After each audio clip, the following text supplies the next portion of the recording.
மண்ணாளரசரும் மகிழ்ந்துறவாகவும் உன்னை துதிக்க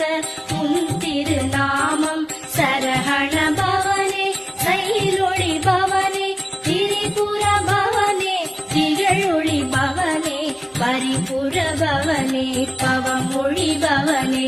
அரிதிருமருகா அமராபதியை காத்து தேவர்கள் கடல் சிறை விடுத்தாய் கந்தா குஹனே கதிர்வேலவனே கார்த்திகை மைந்தா கடம்பா கடம்பனே இடும்பன்